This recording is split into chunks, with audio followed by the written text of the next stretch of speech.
একা একা বেবি নিয়ে কাজ করা যে কতটা মুশকিল, মা না হলে হয়তোবা সেটা আমি বুঝতাম না। আর কে কে একা একা বেবিকে নিয়ে কাজ করো আমাকে একটু জানিও তো, তোমাদের কি কষ্ট হয় আমার মতন। আর আজকে মা আর বোন বেরিয়েছিল একটা কাজ করার জন্য, আর এখন বাজে সন্ধ্যা 5টা। যেহেতু সন্ধ্যা হয়ে গেছে তাই সন্ধ্যা দেব, তাই যাচ্ছি ধূপকাঠি জ্বালাতে। বাবান কিন্তু জাস্ট 5 মিনিট হয়েছে যে শুয়েছে, ওকে শুয়ে শুধু ধূপকাঠিটা আমি জ্বালাচ্ছিলাম।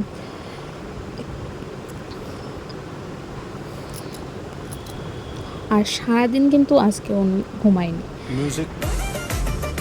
ও এখন ওনার মর্জি, যখন ইচ্ছে হয় তখন কিন্তু উনি ঘুমাবে, আর ইচ্ছে না হলে ঘুমাবে না। জোর করেও ঘুম পাড়াতে পারি না। ধূপকাঠিটা নিয়ে এসে জাস্ট ধূপকাঠিটা জ্বেলেছি, ধূপ দেব। আর উনি ঘুম থেকে উঠে আমার দিকে ড্যাব ড্যাব করে তাকাচ্ছে। শুধু তাকাচ্ছে তাই না, উঠে একেবারে কুলে। আর এখানে তো তবু ঠিক আছে, যেমন এখানে আসার পর থেকে মা কিন্তু বেশিরভাগ ওকে কোলে নিয়ে রাখে। আর বাড়িতে কিন্তু সারাক্ষণ আমার কোলে বসে থাকে, ওকে নিয়ে রান্না করা, খাওয়া সব কিছু খুব কষ্ট হয়। তারপর ওকে দুধের বোতলটা হাতে ধরিয়ে দুধটা দেখিয়ে নিয়েছি।